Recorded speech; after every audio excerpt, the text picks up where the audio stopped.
আজকের সেশনটি আমরা ১ ঘন্টার সেশন হিসেবে রাখছি। প্রথম ৪০ মিনিট আমরা আলোচনা করব এবং পরের শেষের ২০ মিনিট আমরা আপনাদের কাছ থেকে প্রশ্ন নিব, যাতে আপনাদের যেকোনো ধরনের কোয়েরিজ আমরা আজকের আলোচনা সভায় অ্যাড্রেস করতে পারি।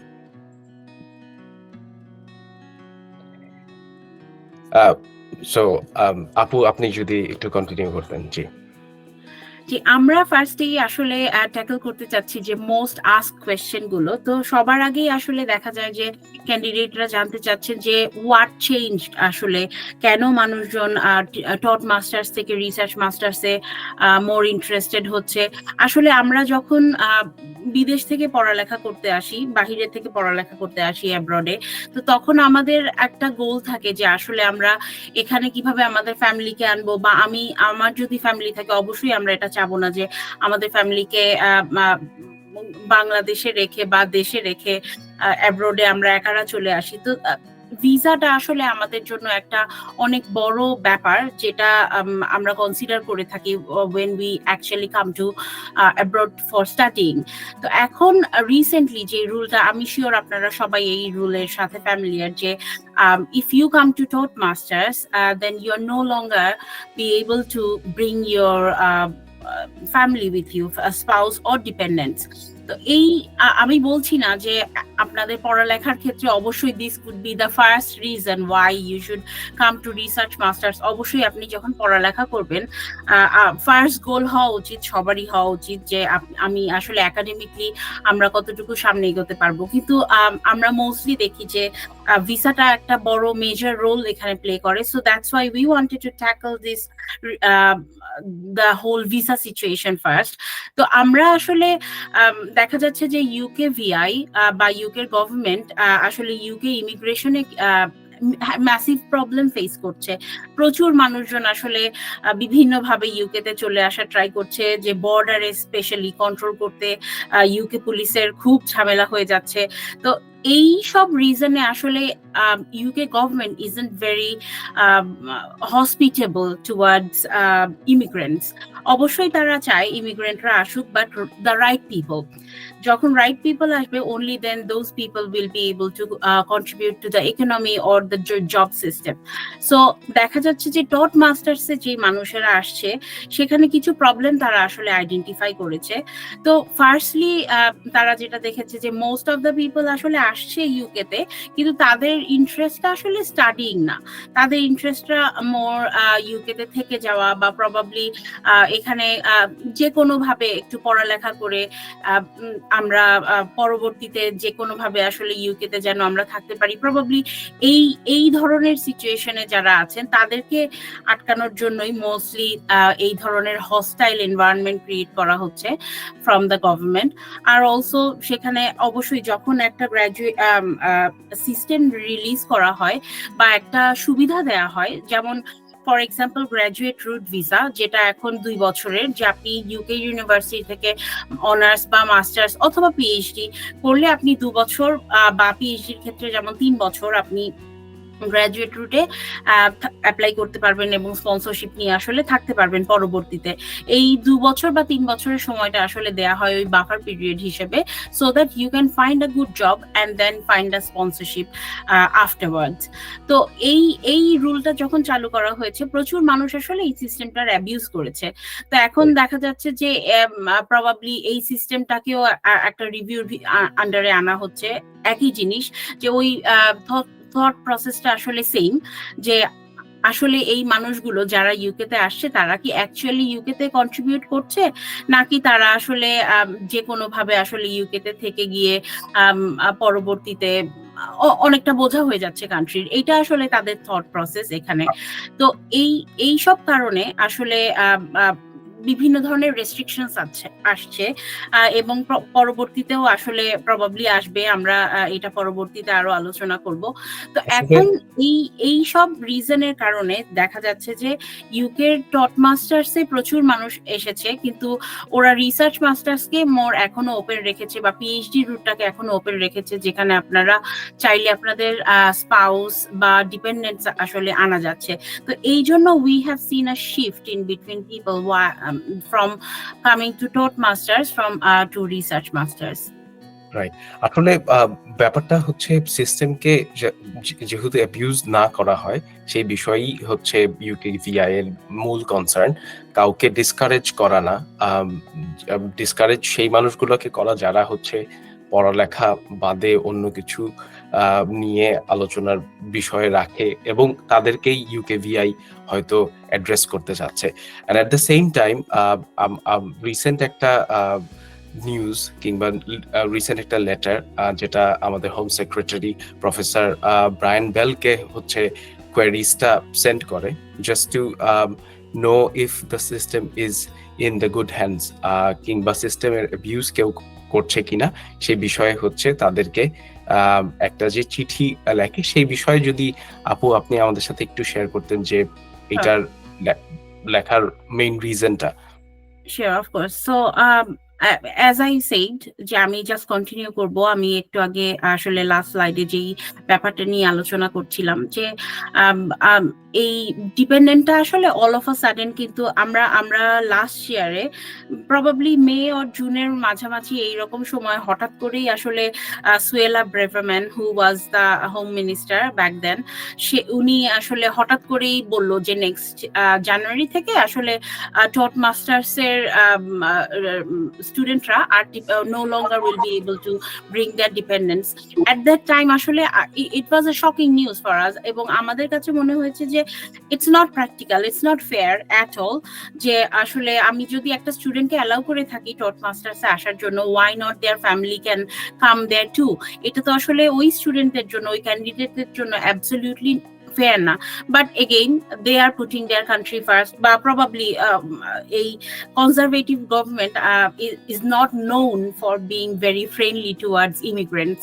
So conservative government আসলে সবসময় a bit hostile behave করে এই immigrants এর প্রতি। তো এখন ওটা তো বন্ধ করা হয়েছে, পরবর্তীতে এখন যেটা এই মে মাসের মধ্যে একটা রিভিউ করা হচ্ছে যে গ্র্যাজুয়েট রুটটাও আসলে তারা প্রবাবলি বন্ধ করে দিতে চাচ্ছে, বাট এরকম কিছু এখনো অ্যানাউন্সমেন্ট আসেনি।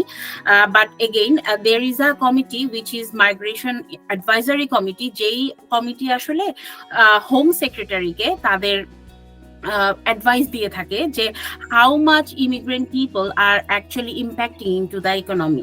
সো তারা আসলে ভ্যারিয়াস ফ্যাক্টর গুলোতে জাজ করবে এবং রিভিউ করবে যে আসলে কি টাইপের স্টুডেন্টরা আসছে, কোন ধরনের ইউনিভার্সিটিতে তারা যাচ্ছে, আসলে কি তারা actually they end up going into a job or they end up into the system and being a backlog. তো এই বিভিন্ন ব্যাপারগুলো আসলে প্রফেসর বেল, উনি হলো এই মাইগ্রেশন অ্যাডভাইজারি কমিটির হেড, সো উনাকে আসলে একটা চিঠি লিখেছে হোম মিনিস্টার যে তুমি আমাদেরকে এই ব্যাপারগুলো রিভিউ করো, এটা রিসার্চ করো এই ব্যাপারে, এবং তুমি বাই মে তুমি আমাকে একটা রিপোর্ট সাবমিট করো যে আসলেই এই গ্র্যাজুয়েট রুট দিয়ে স্টুডেন্টরা কি বেনিফিটেড হচ্ছে, আমার ইকোনমিতে আসলে হাই ভ্যালিউ চাকরি তারা পাচ্ছে নাকি পাচ্ছে না, এই জিনিসটা নিয়ে তুমি রিভিউ করে আমাদেরকে একটা রিপোর্ট দাও। তো আফটার দ্যাট রিপোর্ট প্রবাবলি তারা they will come up with a decision depending how good or bad of report that is. So এটা আসলে এগেইন আরেকটা মাথায় রাখার বিষয় যে গোয়িং ফরওয়ার্ড আসলে এই রুটগুলো একটু ডিফিকাল্ট হয়ে যাচ্ছে ইউকেতে পড়ালেখা করার ক্ষেত্রে। তো সেখানেই আসলে আমি বলবো যে how actually research masters and PhD can make a difference.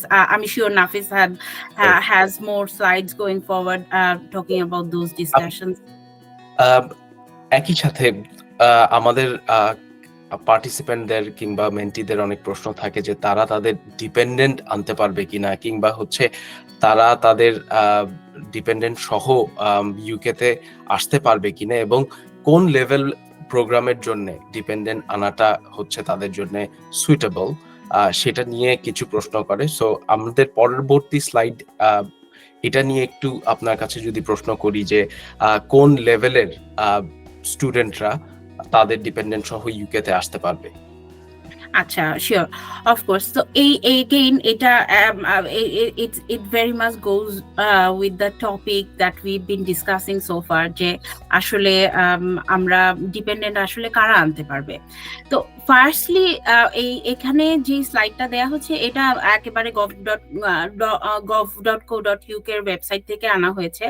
So ওখানে তারা যেটা বলা হয়েছে যে বর্তমানে যারা হলো government sponsored student starting a course that last longer than 6 months, তো 6 মান্থসের বেশি এটা বর্তমানে যারা আছে যে তারা যে কোনো একটা 9 মাস অথবা 6 মাসের উপরে যাদের স্টুডেন্ট ভিসা আছে তারা আনতে পারবে, এবং টট মাস্টার্সে এতদিন পর্যন্ত যারা ছিলেন তারা আসলে ডিপেন্ডেন্ট আনতে পারছে। কিন্তু গোয়িং ফরওয়ার্ড যারা 1 জানুয়ারি 2024 এর পরে অ্যাপ্লাই করছে, মানে এখনের সিচুয়েশন, তাদের মধ্যে কারা অ্যাপ্লাই করতে পারবে? একজন পিএইচডি ক্যান্ডিডেট তার ডিপেন্ডেন্স আনতে পারবে, অথবা আর research based higher degree. So এই কথাটা একটু কনফিউজিং আসলে। প্রচুর মানুষ এটাকে ইন্টারপ্রেট হয়তো এভাবে করবেন যে অনলি পিএইচডি স্টুডেন্টরা তাদের ডিপেন্ডেন্ট আনতে পারবে, হয়তো রিসার্চ মাস্টার্স এর স্টুডেন্টরা আসলে আনতে পারবেন না। কিন্তু আসলে দ্যাটস নট ট্রু। এখানে রিসার্চ মাস্টার্স এর কথা ইন সো মেনি ওয়ার্ডস এ বলা নেই, বাট আর research based higher degree is basically a research masters. So আন্ডারগ্রেডে আসলে রিসার্চ বেসড আন্ডারগ্রেড ওভাবে নেই, কিন্তু মাস্টার্স এর ক্ষেত্রে আপনি যদি রিসার্চ বেসড মাস্টার্স করেন then obviously that's a research based higher degree, এবং আপনি অবশ্যই you are entitled to bring your dependents if you are doing a PhD or a research masters. Right, thank you. And যেহেতু হচ্ছে level 7 এর ভিতরে টট মাস্টার্সও আছে এবং হচ্ছে রিসার্চ মাস্টার্সও আছে, সো এটা অনেকের জন্য কনফিউজিং ছিল যে লেভেল 7 এ কি টট মাস্টার্স কি অ্যালাউড কিনা তাদের ডিপেন্ডেন্স আনার জন্য। অ্যান্ড থ্যাঙ্কস টু ইউ, আপনি এই জিনিসটা নিয়ে বিস্তর আলোচনা করে এটা ক্লিয়ার করা আমাদের মেন্টিদের জন্য। And at the same time অনেকে হয়তো টট মাস্টার্স এর ব্যাপারে শুনেছে কিন্তু রিসার্চ মাস্টার্স এর ব্যাপারে হয়তো অনেকে অ্যাওয়্যার না। সেই বিষয়ে যদি আপনি আমাদেরকে একটু আলোকপাত করতেন এই বিষয়টা নিয়ে, যে রিসার্চ মাস্টার্সটা কি এবং কিভাবে রিসার্চ মাস্টার্সটা কন্ডাক্ট করে, how is it different from a taught masters course? Sure, of course. তো এগেইন এটা নেক্সট পপুলার টপিক আমি বলবো যে আমাদের দেশে বাংলাদেশে বেসিক্যালি আমরা মোর ফ্যামিলিয়ার উইথ টট প্রোগ্রামস, যে আমরা অবশ্যই বাংলাদেশে রিসার্চ প্রোগ্রামস আছে কিন্তু এটা মোর মানুষের জন্য ফ্যামিলিয়ার, যে মানুষ আসলে আমরা টট বেসড পড়ালেখা আসলে করে থাকি বাংলাদেশে। জেনারেলি রিসার্চ করতে আসলে আমরা প্রবাবলি অ্যাব্রডকেই মোর প্রেফারেবল হিসেবে ধরে নেই। তো সো আমরা যখন আসলে বিদেশে পড়ালেখা করতে আসি, এগেইন আমাদের মেইন কনসেপ্ট থাকে আসলে আমরা একটা টট প্রোগ্রামে আসবো, unless you already have a background in research, অথবা রিসার্চ নিয়ে অলরেডি আপনি very interested. People don't generally look into research masters in the first glance. তো এই জন্য এখানে একটা ডিসকানেক্ট আছে যে স্টুডেন্ট ইন্টারেস্ট এবং রিসার্চ মাস্টার্সটা আসলে কি জিনিস, এই দুটো জিনিসের ভিতরে। সো আমাদের আজকের সেশনে আমরা ওটা কিছুটা ট্যাকল করতে চাচ্ছি, যে আসলে একটা রিসার্চ মাস্টার্স যদি আপনারা করতে চান তাহলে হোয়াট আর ইউ থিঙ্কিং বা what are you signing up for. তো এখানে কিভাবে ডিফারেন্ট হতে পারে টট মাস্টার্সের থেকে রিসার্চ মাস্টার্স, সেই জিনিসগুলো আসলে এখানে লিস্ট করা হয়েছে। সো ফার্স্টলি আমি বলবো যে টট মাস্টার্স থেকে রিসার্চ মাস্টার্স ফার্স্টলি ডিফারেন্ট হলো আপনার একটা 40,000 ওয়ার্ডস এর একটা থিসিস লিখতে হবে এবং থিসিস সাবমিট করতে হবে, এবং ওই থিসিসের উপরেই আপনি আসলে ডিসাইড করবে যে আপনি রিসার্চ মাস্টার্সে পাস করবেন কি করবেন না। তো এইটা হলো main difference in between taught masters and research masters, এবং এটা আরো ফ্লেক্সিবল ওয়েতে আপনার এখানে আসলে ক্লাস ওভাবে করে করতে হচ্ছে না, এটা মোর ফ্লেক্সিবল ওয়েতে আপনি করতে পারছেন। You will have to find a supervisor obviously, যে সুপারভাইজারের আন্ডারে আপনি রিসার্চ কোয়েশ্চেন একটা ফাইন্ড আউট করবেন, অ্যান্ড দেন আপনার পুরো মাস্টার্সে ওই রিসার্চ কোয়েশ্চেন যে আপনি ফাইন্ড আউট করছেন সেটাকে সলভ করার ট্রাই করবেন পুরাটা সময়, এবং আপনার ওই থিসিসে সেই জিনিসগুলোই আসলে থাকবে, সেটা নিয়ে আপনি থিসিস লিখবেন। তো এটা আসলে দেখা যায় যে জেনারেলি 9 মান্থসের হয় টট মাস্টার্স, কিন্তু রিসার্চ মাস্টার্স 12 মান্থসের মতো হয়ে থাকে। তো এখানে আপনি 9 মাস আসলে রিসার্চ করবেন এবং পরবর্তীতে আপনি থিসিস লেখার জন্য আসলে আরো কিছু টাইম এক্সটেন্ড করতে পারবেন। অনেকে 2 বছর পর্যন্ত এই থিসিস লেখার টাইমটা এক্সটেন্ড করতে পারে। তো এটা রিয়েলি ডিপেন্ড করে যে আসলে আপনার ওই থিসিস লেখার টাইমটা কতটুকু যাচ্ছে, আপনার সুপারভাইজার আপনাকে অ্যালাউ করছে কিনা। আর ফ্লেক্সিবল অ্যাপ্রোচ এই জন্য বললাম যে এখানে generally you don't need to do any classes or courses. অনেক সময় দেখা যায় যে 3টা থেকে 4টা পর্যন্ত কোর্স করতে হয়। আর এই ফ্লেক্সিবল ওয়েতে এই জন্য বলছি যে ডিপেন্ডিং অন ইউর সুপারভাইজার, অনেক সময় দেখা যাচ্ছে যে আপনার নট নেসেসারিলি এভরিডে আসলে ইউনিভার্সিটিতে আসতে হচ্ছে। দেখা যাচ্ছে যে আপনি ক্যাম্পাসের বাহিরে থেকেও অনেক সময় আপনার ওই রিসার্চ ওয়ার্ক করতে পারেন, যা সুপারভাইজারের সাথে হয়তো আপনার মিটিং থাকতে হবে, but obviously Yule have two base in the UK. কিন্তু দেখা যাচ্ছে যে আপনি লন্ডনে হয়তো পড়ালেখা করছেন, কিন্তু আপনি লন্ডনে থাকছেন না, যেহেতু লন্ডনের লিভিং কস্ট আসলে বেশি। তো দেখা যাচ্ছে যে আপনি সামওয়্যার এলস থাকছেন, কিন্তু আপনার সুপারভাইজার যদি অ্যালাউ করে আপনাকে যে আচ্ছা দেখা গেল যে সপ্তাহে একদিন আসতে হবে বা মাসে একদিন এসে আপনার সাথে দেখা সুপারভাইজারের সাথে দেখা করতে হবে, এরকম সিচুয়েশন হয়, দেন আপনি আসলে লন্ডনে না থেকে অন্য জায়গা থেকেও ইউকের অন্য জায়গা থেকেও আসলে ওই লেখাপড়াটা করতে পারেন। And then the time commitment again বললাম 35 আওয়ার্স আ উইক আপনার এই রিসার্চের পিছনে অবশ্যই দিতে হবে। এগেইন আপনি যদি চাকরি করতে চান অবশ্যই পারবেন। 20 আওয়ার্স ওয়ার্ক পারমিট আপনার আছে। আপনি যখন everything else is almost the same obviously, যে আপনার ওয়ার্ক পারমিট আসলে এখানে রিডিউসড হচ্ছে না, কিন্তু 35 আওয়ার্স পার উইক আপনার রিসার্চের পিছনে দিতে হবে।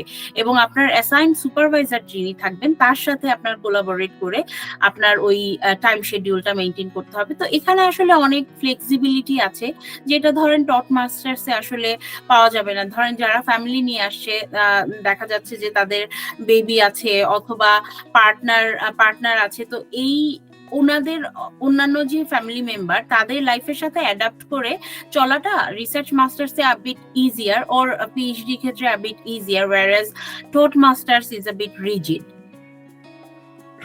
রাইট। আমি যদি আরেকটু অ্যাড করি আপু আপনার পয়েন্টের সাথে, যে থিসিস সাবমিশন এবং হচ্ছে আপনার যে কোর্স ওয়ার্ক, এগুলো কমপ্লিটলি ডিপেন্ড করে ইউনিভার্সিটি টু ইউনিভার্সিটি এবং আপনার ডিসিপ্লিনের উপর, আপনার রিসার্চ গ্রুপের উপর।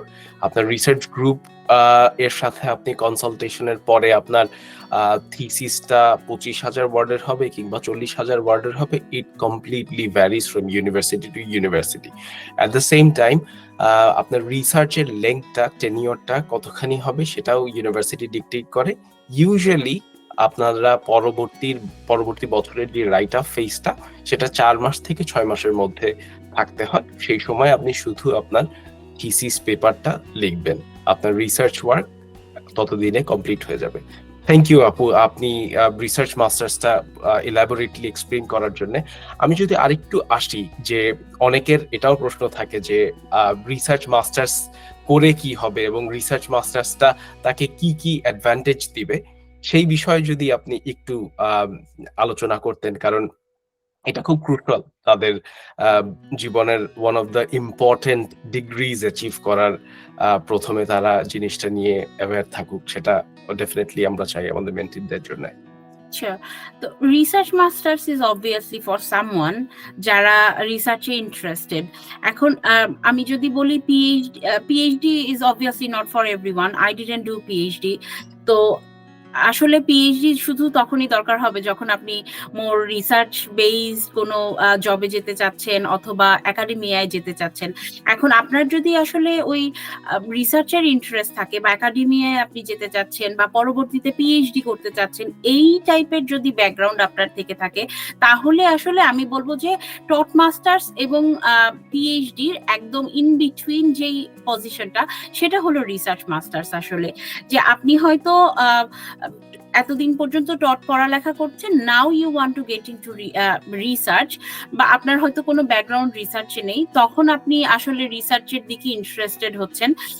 এই ক্ষেত্রে আসলে রিসার্চ মাস্টার্সটা হলো perfect stepping stone for your PhD অথবা পরবর্তীতে রিসার্চ বেসড জব। তো এখন যেটা হচ্ছে যে আসলে আমরা ফাস্ট ইভলভিং একটা কর্পোরেট স্ট্রাকচারে আছি। এখন সবকিছুই আসলে very much research base, very much data base ইন্ডাস্ট্রিতে আসলে মুভ অন করছে। সেটা আপনি বলেন মেডিকেল সায়েন্স বলেন বা ইঞ্জিনিয়ারিং বলেন অথবা ইভেন মার্কেটিং অর ফাইন্যান্স, আপনি আসলে যে কোনো ডিসিপ্লিনেই যান না কেন, এভরিওয়্যার রিসার্চ আসলে এমন একটা জিনিস হয়ে যাচ্ছে যেটা এমবেডেড হয়ে যাচ্ছে উইদিন দ্য ইন্ডাস্ট্রি। তো যারা আসলে রিসার্চ বেসড পড়ালেখা করছে তারা ওই নিশটা আসলে অ্যাচিভ করতে পারছে, যে ওই যেই জবগুলোতে দেখা যাচ্ছে যে তারা রিসার্চ বেসড একটা রোল আসছে, বা দেখা যাচ্ছে যে তারা চাচ্ছে পরবর্তীতে যে একটা রোল ফার্স্টে কেউ আন্ডারটেক করে পরবর্তীতে এটাকে রিসার্চ করে প্রোডাক্ট ডেভেলপ করতে চাচ্ছে বা কোনো ধরনের সার্ভিস ডেভেলপ করতে চাচ্ছে, সেখানে কিন্তু ভেরি মাচ আসলে রিসার্চ বেসড একটা ব্যাকগ্রাউন্ড চাচ্ছে মানুষের জন্য। তো আমি অবশ্যই বলবো যে টট মাস্টার্সের থেকে রিসার্চ মাস্টার্স করা যেরকম চ্যালেঞ্জিং, সেরকম আপনার জবের ক্ষেত্রে টট মাস্টার্সের থেকে রিসার্চ মাস্টার্স আপনাকে মোর এজ দিবে যে ওই জবগুলোতে অ্যাপ্লাই করার জন্য যেইগুলো এক্সক্লুসিভলি আপনার এই রিসার্চ ব্যাকগ্রাউন্ড চাচ্ছে। তো আপনার যদি শুধু টট ব্যাকগ্রাউন্ড থাকে, দেখা যাচ্ছে প্রচুর জব আপনার আসলে আপনি কোয়ালিফাই করছেন না সেটার জন্য। কিন্তু রিসার্চ ব্যাকগ্রাউন্ড যখন থাকে তখন আপনি অবশ্যই ওই টট ব্যাপারটা তো আপনি অবশ্যই জানেন, প্লাস যদি রিসার্চের একটা ব্যাকগ্রাউন্ড আপনি যেহেতু পাচ্ছেন, সেহেতু আপনাকে ব্রডার বেস দিচ্ছে জব অ্যাপ্লাই করার জন্য। তো আমি বলবো যে এটা one of the main reason why you should look into research masters or PhD তে যদি যান আপনারা, অবভিয়াসলি সেটা আপনারা প্যাশনেট অ্যাবাউট রিসার্চ এবং আপনারা অলরেডি জানেন what you are doing. So আমি বলবো যে সেই ক্ষেত্রে হয়তো আমার থেকে আপনারাই বেশি এই সব ব্যাপারে এক্সপার্ট বা অলরেডি জানেন। বাট আমি বলবো যে রিসার্চ মাস্টার্সের ক্ষেত্রে অনেকেরই এই ব্যাপারে আইডিয়া একটু কম থাকে যে কিভাবে আসলে আমি ঢুকবো বা কি আমি যদি ঢুকলামই তারপরে আসলে কি গেইন করতে পারছি আমি। তো এগেইন জব হওয়ার পরে এরপরে আমরা অবশ্যই বলবো যে ফ্লেক্সিবল যে অ্যাপ্রোচের কথা বললাম পড়ালেখার ক্ষেত্রে সেইটা অবশ্যই একটা হেল্পফুল। তারপরে আপনার ডিস্টেন্স যেই কথাটা বললাম যে আপনি হয়তো ডিস্টেন্টে থেকে আপনার সুপারভাইজারের সাথে কোলাবোরেট করে আপনি রিসার্চ করতে পারেন। So these are the things আমি মনে করি অবশ্যই টট মাস্টার্স এর থেকে রিসার্চ মাস্টার্স কে অবশ্যই হায়ার একটা পারপাস সার্ভ করছে। আপু, আপনার কাছে আমার একটা প্রশ্ন, আই এম শিওর অনেকেরই এই প্রশ্নটা, যে আপনি যেহেতু ফাইন্যান্সিয়াল ইন্ডাস্ট্রিতে আছেন, আপনার সিএফএ আছেন, আপনি একজন সিএফএ, সো আপনার মতে এই রিসার্চ ডিগ্রিটা অ্যাটলিস্ট এই ফাইন্যান্সিয়াল ইন্ডাস্ট্রিতে কি রকম কাজে লাগে, কিংবা এরা কিভাবে তাদের এই এক্সপার্টিসটাকে লেভারেজ করতে পারছে এই ফাইন্যান্সিয়াল ইন্ডাস্ট্রিতে? Sure. আমি বলবো যে আসলে I started my career as a research analyst. So investment ইন্ডাস্ট্রিতে, ইউকের ইনভেস্টমেন্ট ইন্ডাস্ট্রিতে আমি এটা আসলে প্রায়ই এনকাউন্টার করে থাকি বাংলাদেশে, যে প্রচুর মানুষ আসলে সিএফএ করতে ইন্টারেস্টেড, বা দেখা যাচ্ছে যে ওই রিসার্চ মাস্টার্স অথবা টট মাস্টার্স করবে কিনা, বা পিএইচডি করলে কতটুকু এই investment banking or asset management সাইডে আসলে আসতে পারবে, এই ব্যাপারগুলো নিয়ে আমি প্রচুর কোয়েশ্চেন আসলে এনকাউন্টার করি মানুষের কাছ থেকে। তো আমি সবসময় বলবো যে finance is a very research based genre. তো আমি অবশ্যই বলবো যে research masters always will give you more edge than going for a taught masters in finance, because আমাদের এখানে আমরা প্রচুর ডেটা নিয়ে ডিল করি every single day. There are like loads of transactions, loads of trading and everything going on, এবং এই ডেটাগুলো আসলে যখন আমরা রিড করতে পারি, like for example data science is a very big thing in finance right now, যে আসলে মার্কেট কোন দিকে ট্রেন্ড করছে, কিভাবে আমরা প্রেডিক্ট করতে পারবো মার্কেটের পরবর্তী মুভমেন্ট, বা কোন ব্যাপারগুলোতে ইনভেস্ট করলে আসলে বেটার রিটার্ন আসতে পারে। এখানে বিহেভিয়ারিয়াল সায়েন্সের একটা ব্যাপার আছে। সো প্রচুর অ্যাসপেক্ট আছে যেখানে আসলে রিসার্চ ক্যান বি এমবেডেড, এবং আমার as a research analyst all I ever did is like looking at the data, doing the analysis, doing my research, and then coming up into my decision. Now I'm working as a portfolio manager, but again ওই জার্নিটা আসলে ওই ওই research ব্যাকগ্রাউন্ডটা যদি আসলে থাকে, দেন এই জার্নিটা আসলে will be a lot smoother.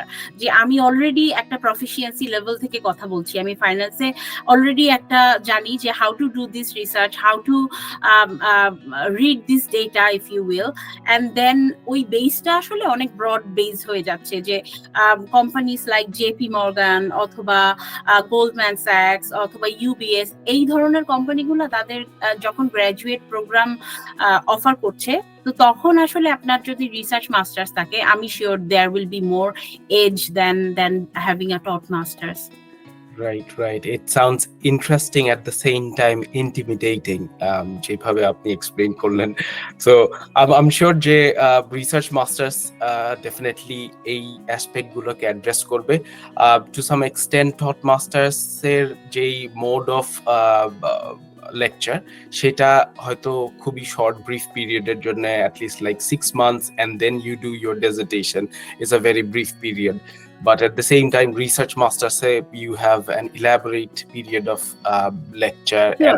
আমি আরেকটা অ্যাড করব যে অবশ্যই taught masters is more broader base, আর এবং রিসার্চ মাস্টার্স আপনি যখন করবেন তখন you'll have to solve a research question. So আপনি হয়তো একটা ব্রড বেস কোনো কিছু জানার থেকে you are master of one or two thing in a niche sector. Right, like you mentioned, like data science.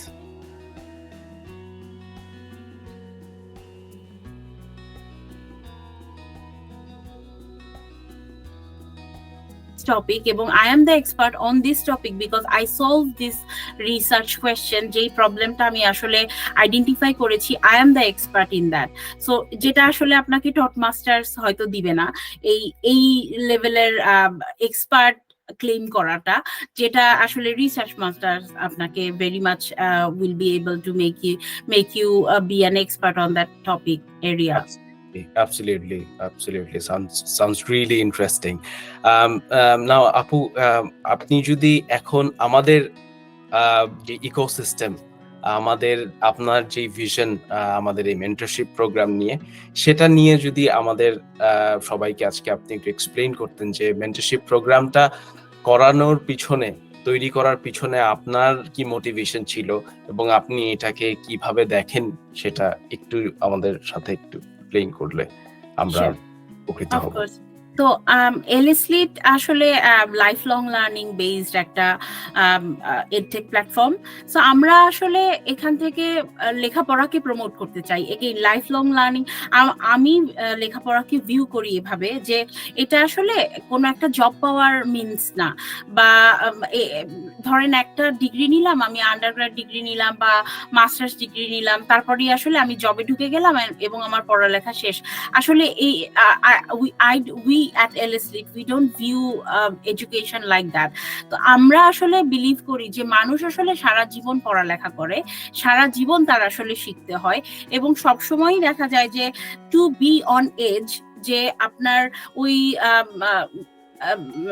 ওই স্পেশালিটিটা, ওই অপরচুনিটিটা আসলে গ্র্যাব করার জন্য দেখা যায় যে আপনার ওই স্কিলটাও দরকার হয় পরবর্তীতে। আর এই টেকনোলজি ফিল্ড অথবা যে কোনো ফিল্ডই, এটা very much evolving because of technology. যে আমরা 10 বছর আগে বা 5 বছর আগে যে পড়ালেখা করেছি সেটা আসলে হয়তো আজকে আর রেলিভেন্ট না। আমি নিজের এক্সাম্পলই আসলে দিতে পারি যে আমি পাশ করেছি সিএফএ ব্যাক ইন 2018। তো 2018-এ আসলে যখন আমি লেভেল 3 পাস করি, সেটার যে কারিকুলাম ছিল, আজকে 2024-এ 60% of that curriculum has been replaced with new contents. তো এটা মানে জাস্ট বলে যে আসলে how much this fast evolving all this industries are. তো আপনার আসলে অন টপ অফ এভরিথিং থাকতে হলে, যে কারেন্ট নলেজটা থাকতে হলে, আপনার ওই এডুকেশন স্কিলসটা থাকতে হবে, যে এভার চেঞ্জিং মার্কেটের সাথে আপনারও ইভলভ করতে হবে। সো আমাদের এলএসলিটের আসলে ইথসটাই এটা, যে আমরা প্রমোট করি লাইফ লং লার্নিং, এবং education is at the core of our business. তো মেন্টরশিপ প্রোগ্রামটা আসলে one of our flagship programs, যেটা আমরা গত 4 বছর ধরে রান করাচ্ছি। আসলে এখানে প্রধানত ডক্টর নিয়াজ চৌধুরী এটাকে মেইনলি, এটা হিজ ব্রেইন চাইল্ড, এবং he is involved in the every step of the way. তো উনি obviously he has a PhD and he did his masters and he has this extensive background in research. তো আমরা যেটা and he's been helping people for the last 12 years. তো বাংলাদেশে আসলে প্রচুর student এমন আছে যে যারা নিয়াজ ডক্টর চৌধুরীর হেল্প নিয়ে ইউকেতে এসেছে, সেটেলড হয়েছে। So he found it really rewarding. তো আমরা এই জন্য এলএসলিটের অলদো আমরা লাইফ লং লার্নিং কোর্স এই জিনিসগুলো আমাদের main business proposition, but at the same time আমরা মেন্টরশিপ প্রোগ্রামটাকেও আমাদের one of the flagship program রেখেছি, বিকজ এই হেল্প করাটা আসলে আমাদের সোশ্যাল রেসপন্সিবিলিটি হিসেবে আমরা মনে করি। এবং the people who are applying through us, আমরা তাদেরকে ওই সাপোর্টটা, ওই সার্ভিসটা দেওয়ার ট্রাই করি যেটা they will get from nowhere else. তো আমাদের মেন্টরশিপ প্রোগ্রামটা এটা ফ্রি এবং it will always be free. কিন্তু যেহেতু টাইম কনস্ট্রেন্ট আছে, সবাই we are very busy people, এবং again we have to hire a team to facilitate all this people. এই জন্য শুধুমাত্র যারা আমাদের পোর্টালের থ্রুতে আসলে অ্যাপ্লাই করবেন বা আমাদের সাথে থেকে অ্যাপ্লাই করবেন, অনলি তাদেরকেই আসলে আমরা এই সার্ভিসটা অফার করতে পারি, because of the time constraint and also the financial aspect of our company. তো এই মেন্টরশিপ প্রোগ্রামটাতে আমরা যেটা এইম করি, মানুষকে আসলে ফুল 360 ডিগ্রি সার্ভিস দেয়া, যে তার অ্যাপ্লিকেশন প্রসেস থেকে শুরু করে finding an university, finding a course, which country they want to be in, plus তাদের ভিসা সাপোর্ট, এবং রিসার্চ মাস্টার্স এর ক্ষেত্রে তো আরো আসলে অনেক অ্যাসপেক্ট চলে আসছে, যে how to write a research proposal, then how to find a supervisor, how to write a reference letter, because these reference letters are different from taught masters to research masters. তো CV prepare করতে হবে, আপনার এই documentation গুলো আসলে আপনি কিভাবে prepare করবেন, এই ফুল 360 ডিগ্রি সার্ভিসটাই আসলে আমরা আমাদের ক্যান্ডিডেটদেরকে অফার করছি in our mentorship program. Also আপনারা যখন অফার পেয়ে যাচ্ছেন, তার পরবর্তীতে অফার বা অ্যাপ্লিকেশন প্রসেস হয়ে যাচ্ছে, ইউনিভার্সিটির সাথে যোগাযোগ করা, আপনাদের অ্যাপ্লিকেশনের আপডেট জানা, দেন অফার আসলে তার ক্যাশ, ভিসা প্রসেসিং, আমরা আসলে এভরিথিং ওভারসি করি। এখন এটা রিয়েলি আপ টু ইউ যে আপনি আসলে কতটুকু সার্ভিস আমাদের কাছ থেকে নিতে চাচ্ছেন। যে অনেকে আছে যে যিনি অলরেডি জানেন যে রিসার্চ মাস্টার্স কিভাবে করতে হবে বা পিএইচডি তে কিভাবে ঢুকতে হবে, বাট একা অ্যাপ্লাই করার জন্য হয়তো সাহস পাচ্ছেন না, বা আপনার একজন সুপারভাইজার দরকার, যে আপনি অলরেডি একটা রিসার্চ প্রপোজাল লিখেছেন, but someone who is expert in this field, সে আসলে একটু দেখে দিচ্ছে, আপনাকে বলে দিচ্ছে যে আচ্ছা এইভাবে না, এইভাবে এই জিনিসটা একটু এভাবে চেঞ্জ করেন। আপনারা যদি চান এই সার্ভিসও পেতে পারেন, অথবা আপনারা যদি চান যে না আমি আসলে কিছুই জানি না, রিসার্চ নিয়ে আমি কিছুই পারবো না, এভরিথিং আসলে আপনাদের হেল্প লাগবে আমার করার জন্য, আমরা সেই সার্ভিসটাও আসলে দিই আমাদের মেন্টরশিপ প্রোগ্রামে। So we really take your lead, যে আপনারা আসলে কি টাইপের সার্ভিস আমাদের কাছ থেকে চাচ্ছেন, আমরা সেটা প্রোভাইড করি। আর অবশ্যই আপনারা যদি আমাদের থ্রুতে অ্যাপ্লাই করেন, দেন ওয়ান-টু-ওয়ান মেন্টরশিপ হবে ওভার ইমেল। আপনার ডকুমেন্ট গুলো প্রিপেয়ার করা হবে according to your background, your profile, your interest. So এখানে রিয়েলি আপনারা ড্রাইভিং সিটে আছেন, আমরা জাস্ট কো পাইলট হিসেবে আপনাকে হেল্প করার জন্য আছি। Definitely. Sounds really interesting. And since you have mentioned about the whole mentorship program, what we do in our ecosystem, আমি আরেকটু আপু আপনার সাথে অ্যাড করব কিছু বিষয়, যে আমাদের যে এফিশিয়েন্ট টিম এবং আমি প্রোগ্রাম কোঅর্ডিনেটর হিসেবে যেখানে আছি, সেখানে আমরা কিছু অ্যাসপেক্ট আমরা এখানে ধরে নেই, যে মানুষকে কিভাবে সাপোর্ট করব সেই বিষয়ে যদি আমরা একটু লিস্ট ডাউন করি, সেই জিনিসগুলো এখানে লেখা, যেটা আপনি অলরেডি এক্সপ্লেইন করেছেন, কিভাবে রিসার্চ প্রপোজাল তৈরি করতে হবে, কিভাবে তার সাবজেক্ট এবং তার ডিসিপ্লিন অ্যালাইন করে আমরা কিভাবে একটা এসওপি তৈরি করতে পারবো। এবং আমরা জানি যে এই রিসার্চ মাস্টার্সে one of the crucial step হচ্ছে একটা সুপারভাইজার খুঁজে পাওয়া। সেই বিষয়গুলোতে ইমেইল ড্রাফট করা এবং সুপারভাইজারকে কোন বিষয়ে তাদেরকে আপনি পারসু করবেন এবং হচ্ছে কি ধরনের আপনার রিসার্চ প্রপোজাল নিয়ে তাদের রিসার্চ ইন্টারেস্টের সাথে অ্যালাইন করতে পারবেন, সেই বিষয়ে আমরা ডেফিনেটলি কো পাইলট কিংবা মেন্টর হিসেবে আমরা আপনাদের সাথে থাকতে পারি।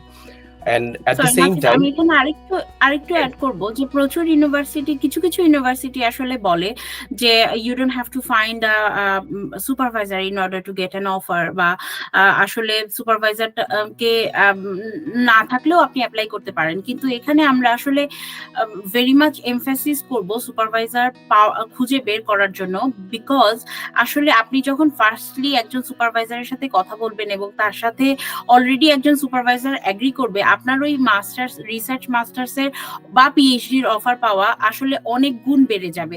যে অলরেডি ডিপার্টমেন্টের ভিতর থেকে আপনি একজন সুপারভাইজার চিনেন যিনি আপনার সাথে অলরেডি এগ্রি করেছেন, যার সাথে আপনি রিসার্চ ওয়ার্ক করতে পারবেন। এই ধরনের সিচুয়েশন হলে খুব রেয়ার কেস ছাড়া জেনারেলি ইউনিভার্সিটি গুলো আসলে কখনোই রিজেক্ট করে না ওই অ্যাপ্লিকেশনটা। তো এই জন্য আমি বলবো যে finding a supervisor is a very crucial thing in terms of research masters, এবং পিএইচডির ক্ষেত্রে তো এটা অ্যাবসলিউটলি এসেনশিয়াল আমি বলবো। কারণ আমাদের সোফার আমরা যত ক্যান্ডিডেটকে আসলে প্লেস করেছি, আমাদের এক্সপিরিয়েন্স থেকে আমরা যেটা দেখতে পাই যে finding a in between finding a supervisor and not finding a supervisor, the success rate is absolutely very different. Right, definitely. I'm glad that you added that point. And at the same time, আমরা মেন্টিদের কাছ থেকে বিভিন্ন ধরনের questions পাচ্ছি যে আমাদের কোনো research background নেই, আমরা আগে কোনোদিন রিসার্চ করিনি, এখন যেহেতু আমি রিসার্চ মাস্টার্সে আসতে যাচ্ছি, সেটা কিভাবে ইম্প্যাক্ট পড়বে। আমাদের মেন্টরশিপ থেকে আমরা এটাই প্রমোট করি যে আপনার ইন্টারেস্ট থাকাটাই এনাফ রিসার্চ করার জন্য। আপনার প্রিভিয়াস ব্যাকগ্রাউন্ড একটা আপনাকে অ্যাডভান্টেজ দিবে, বাট নট নেসেসারিলি আপনাকে রিসার্চ ব্যাকগ্রাউন্ড থেকেই আসতে হবে। আপনার টট মাস্টার্সের ডেজার্টেশন কিংবা আপনার আন্ডারগ্র্যাডের যেই মূল রিসার্চ টপিক ছিল আপনার, বা আপনি যেটাতে আপনার বেস্ট অ্যাসাইনমেন্ট আপনি করেছেন, যেটা নিয়ে আপনার একটা ইনডেপথ আইডিয়া আছে, সেই বিষয়ে আপনি আপনার রিসার্চ কন্টিনিউ করতে পারবেন। এখন বিভিন্ন ইউনিভার্সিটি বিভিন্ন তাদের ওয়েবসাইটেই এই ইনফরমেশন গুলো লিখে রাখে, তাদের রিসার্চ প্রপোজালে তারা কি ধরনের জিনিস চাচ্ছে, কি ধরনের টাইটেল চাচ্ছে, কি ধরনের রিসার্চ টপিক চাচ্ছে, আপনি যে রিসার্চটা কন্ডাক্ট করবেন আপনার মেথডটা কি হবে সেটা এক্সপ্লেইন করাটা নেসেসারি আপনার প্রপোজালে। সো এই বিষয়গুলো অ্যাড্রেস করে আমরা আমাদের টিম এবং আমাদের যেই এফিশিয়েন্ট রিসার্চ টিম, তারা সবাই মিলে আপনাদের অ্যাপ্লিকেশনগুলা রিভিউ করব এবং তাদেরকে একটা ফিডব্যাক দিয়ে কিভাবে এই রিসার্চ প্রপোজালটা আমরা কেটার করতে পারি ওই স্পেসিফিক ইউনিভার্সিটির জন্য, সেই বিষয়ে আমরা বিভিন্ন এই মেন্টরশিপ প্রোগ্রামটা চালাচ্ছি। সো এই বিষয় নিয়ে যদি আরেকটু স্পেসিফিক হই, যে আমরা আমাদের পুরো ইকোসিস্টেম আমরা হচ্ছে আমাদের পোর্টালে মেইনটেইন করি। সেই পোর্টালে আপনারা হচ্ছে একটা ওয়ান স্টপ সলিউশন হিসেবে ব্যবহার করতে পারবেন, যে আপনাদের একটা অ্যাপ্লিকেশন রেডি করা থাকবে, আপনাদের একটা প্রোফাইল রেডি করা থাকবে। সেই একটা প্রোফাইলের থ্রুতে আপনি যদি মাল্টিপল ইউনিভার্সিটি অ্যাপ্লাই করতে চান, সেটা আমাদের পোর্টালের থ্রুতে অ্যাপ্লাই করতে পারবেন, because the portal is so interactive that you can drop your application irrespective of making individual applications. And for our team, I think এই ডকুমেন্ট গুলো আমাদের জন্য ম্যানেজ করতে it's quite easier on the portal, and you can receive your necessary feedback on the portal.